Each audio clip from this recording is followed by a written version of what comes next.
Trastornos psicóticos, características, causas y tipos. ¿A qué nos referimos con psicosis? Cuando nos referimos al término psicosis, realmente estamos describiendo un conjunto de síntomas que no tienen por qué aparecer siempre en forma conjunta, ¿no? Podría decirse que es un síndrome compuesto por determinados síntomas, que aparecen al mismo tiempo dentro de una patología o enfermedad. Características de la psicosis. Como he mencionado anteriormente, los síntomas que describo a continuación forman parte de un síndrome psicótico, pero no tiene por qué aparecer todos ellos en cada trastorno que conlleven a la presencia de síntomas psicóticos. Es decir, los síntomas psicóticos varían según el trastorno en el que se presente.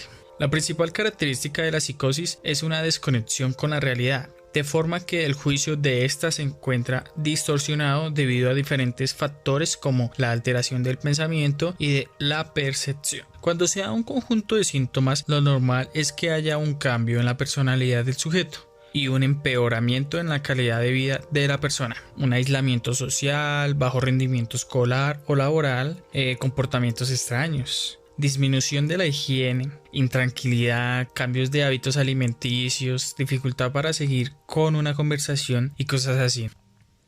Alteraciones en el pensamiento. Estas alteraciones pueden darse en el curso, contenido o forma en la que aparecen en el pensamiento. Cuando hay alteraciones en el curso del pensamiento, la velocidad de estos puede variar, dando lugar a una mayor o menor generación de pensamientos o ideas, o a un bloqueo del pensamiento o incoherencia al momento de expresarse, de dar un discurso, de hablar.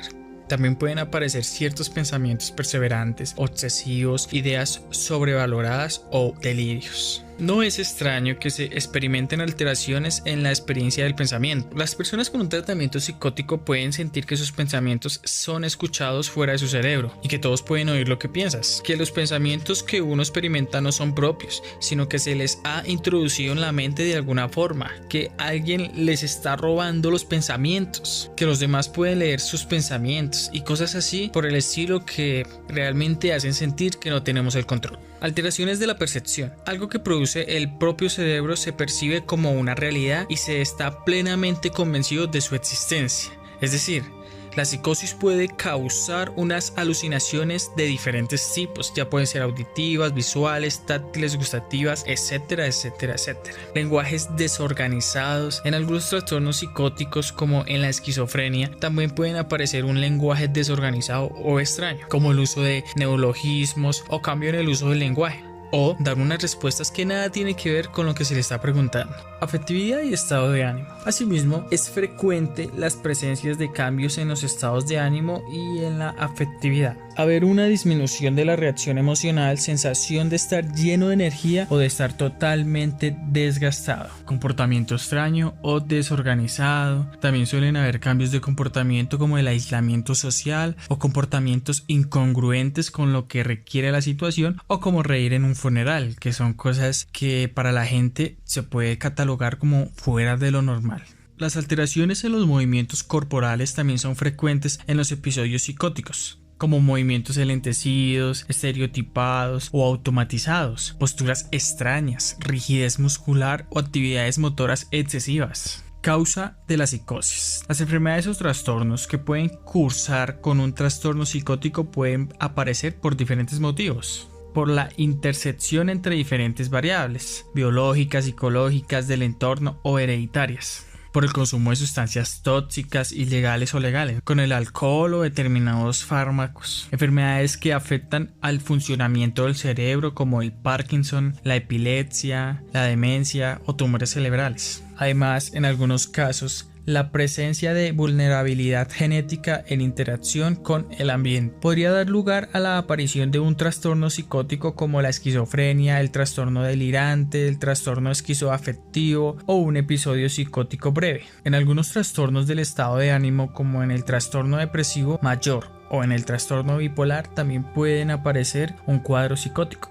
Sin embargo, hay que tener en cuenta que no siempre que aparecen síntomas psicóticos hay esquizofrenia. Esto dependerá en gran medida del desencadenamiento del estado psicótico y de su duración, como menciono a continuación. Tipos de psicosis. Dentro del espectro de la esquizofrenia podemos encontrar 5 tipos: el trastorno psicótico breve, el trastorno esquizofreniforme, el trastorno esquizoafectivo, la esquizofrenia, el trastorno delirante, El trastorno delirante es el único síntoma psicótico que aparece en la presencia de un delirio cuya duración alcanza el mínimo de un mes. El trastorno delirante es el único síntoma psicótico que aparece en la presencia de un delirio cuya duración alcanza el periodo de un mes mínimo. Trastorno psicótico breve. Puede ser ocasionado por un periodo de estrés prolongado, por la exposición o a un acontecimiento de alto impacto, por el consumo de sustancias que modifiquen la química cerebral, etcétera, etcétera. Dentro de los trastornos psicóticos breves se encuentran las psicosis reactivas y el trastorno psicótico inducido por sustancias. Su duración es corta respecto a los otros trastornos psíquicos, entre un día y un mes. Sin embargo, durante este periodo de tiempo la persona puede experimentar alucinaciones, delirios, alteraciones en el comportamiento, pensamiento y lenguajes desorganizados. El trastorno esquizofreniforme. El trastorno esquizofreniforme puede tener el mismo curso que la esquizofrenia o diferente a la duración, que es menor a 6 meses. El trastorno esquizoafectivo. En el trastorno esquizoafectivo hay un estado de ánimo predominante que cursa junto a los síntomas desorganizados, respuestas emocionales extrañas o incoherentes, lenguaje y pensamiento desorganizado, y positivos de la esquizofrenia, alucinaciones, trastornos de pensamiento o delirios. Normalmente el trastorno esquizoafectivo surge o va seguido por la presencia durante 2 semanas de los síntomas positivos, alucinaciones, delirios, sin que haya un estado afectivo predominante. Pero para que este trastorno sea esquizoafectivo tiene que haber un periodo en el que los síntomas positivos de la esquizofrenia se den junto a síntomas afectivos importantes. Esquizofrenia. La esquizofrenia tiene una duración mínima de 6 meses, en lo que los síntomas positivos están presentes al menos durante un mes. Alucinaciones, delirios, pensamientos, lenguajes y comportamientos desorganizados. En la esquizofrenia, lo habitual es que las crisis psicóticas no surjan repentinamente, sino que vengan precedidas por cambios en la conducta, elevadas suspicacias, alteraciones en el sueño, agotación, abandono de actividades agradables, dar demasiada importancia a temas que antes no eran tan relevantes, aislamiento social, dificultades de concentración. Dentro de la esquizofrenia, aparte de los síntomas positivos, también aparecen síntomas negativos que podrían describirse como aspectos que antes se daban con normalidad y ahora ya no están presentes. Los síntomas negativos más frecuentes son baja reactividad emocional, la presencia de pérdida de vitalidad, disminución de motivación y aumento de la pasividad, la pobreza del pensamiento, descrita como la disminución de la capacidad para pensar lógicamente o con fluidez, y espontaneidad. Hay que tener en cuenta que todos estos trastornos psicóticos tienen un tratamiento. Aparte de los medicamentos anticonceptivos, que sí son efectivos para la reducción de los síntomas positivos, se hace necesaria la intervención psicológica o psicosocial, con el fin de mejorar los síntomas negativos asociados. Además, ayudar a enfrentar otras complicaciones asociadas a los trastornos psicóticos y a prevenir la aparición de crisis mediante el entrenamiento en manejo del estrés o la detención de síntomas prodrómicos, que son los que pueden indicarnos el inicio de una posible crisis psicótica.